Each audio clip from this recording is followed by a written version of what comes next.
नमस्कार मित्रांनो, यूट्यूबच्या आपल्या आजच्या व्हिडिओमध्ये तुम्हा सर्वांचं परत एकदा स्वागत आहे। आजचा विषय अतिशय महत्त्वाचा आहे तुमच्यासाठी आणि तुमच्या मित्रांसाठी, त्यामुळे हा व्हिडिओ शेवटपर्यंत नक्की बघा। आणि अजूनही तुम्ही ह्या चॅनलला सबस्क्राइब केलं नसेल तर सबस्क्राइब करा, बेल आयकॉनला हिट करा। मित्रांनो, बरेच लोक आमच्या व्हिडिओच्या माध्यमातून, कमेंटच्या माध्यमातून, लाईव्ह प्रोग्राममध्ये आम्हाला प्रश्न विचारतात की सर, आम्हाला मंचावरती भाषण द्यायला जाताना जी भीती वाटते त्या भीतीवरती कंट्रोल कसं करायचं, ते नर्वसनेसवरती कंट्रोल कसं करायचं। तर मित्रांनो, काही सिंपल टिप्स तुम्हाला सांगतो। मित्रांनो, तुम्ही एखाद्या कार्यक्रमाला गेलात आणि त्या ठिकाणी निवेदकाने तुमचं नाव अनाउन्स केलं, तुमची भाषणाची वेळ आता झालेली आहे, ज्या ठिकाणी तुम्ही बसलेला आहात त्या ठिकाणावरून तुम्ही उठून उभे राहता, मंचाकडे जाता, माईक हातात घेता, पोडियम समोर उभे राहता।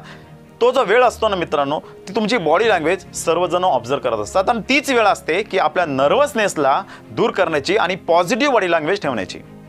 जर तुम्ही पॉझिटिव्ह बॉडी लँग्वेज ठेवली, तोंडावरती हास्य ठेवलं, तर मित्रांनो तुमचा जो स्ट्रेस आहे तो थोडा कमी होईल। दीर्घ श्वास घ्या, एक 7 सेकंदाचा एक मॅजिकल ब्रेक घ्या, दीर्घ श्वास घ्या आणि भाषणाची सुरुवात सौम्य करा। सुरुवातीलाच एखादं मोटिवेशनल कोट, एखादी मोटिवेशनल स्टोरी किंवा एखादं एक्झाम्पल असं द्या की सर्वांना ते आवडेल आणि लोक तुमच्यासाठी टाळ्या वाजवतील। ज्या क्षणी लोक तुमच्यासाठी टाळ्या वाजवतात त्या क्षणी तुमचा आत्मविश्वास हा वाढलेला असतो आणि पुढचं भाषण, पुढचं स्पीच तुमच्यासाठी इझी झालेलं असतं। त्यामुळे मित्रांनो, सुरुवात ही दमदार करा आणि त्यासाठी मोटिवेशनल कोट्स वाचा, ते लक्षात ठेवा, ते पाठ करा आणि ते धडाधड बोलायला शिका। जर तुम्हाला भाषण देण्याची संधी परत परत मिळत असेल तर मित्रांनो, ही संधी सोडू नका। त्यासाठी काय करा की तुम्हाला जे एक्झाम्पल्स आहेत, स्टोरीज आहेत, मजकूर आहे, तुम्हाला लक्षात ठेवायचं असेल तर एक सिंपल टिप सांगतो की तुम्ही एक डायरी बनवा।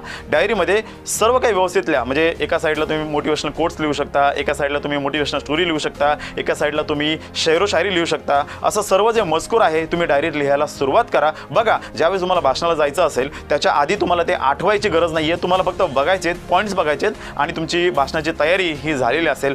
ज्यावेळेस तुम्ही भाषणाला जाल मित्रांनो, तो आत्मविश्वास इतका चांगला ठेवा, चेहऱ्यावरती स्माइल ठेवा, जेणेकरून लोकांना तुमचं नर्वसनेस हे दिसणार नाही।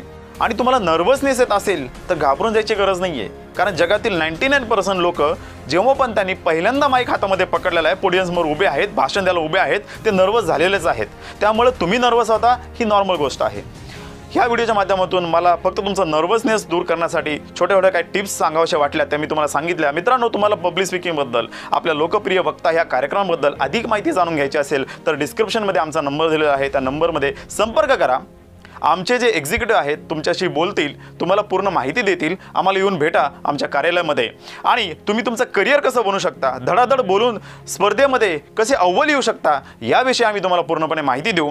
ह्या व्हिडिओमध्ये इतकंच। हा व्हिडिओ तुमच्या मित्रांना, गरजू तरुणांना नक्की फॉरवर्ड करा। धन्यवाद। जय हिंद, जय महाराष्ट्र।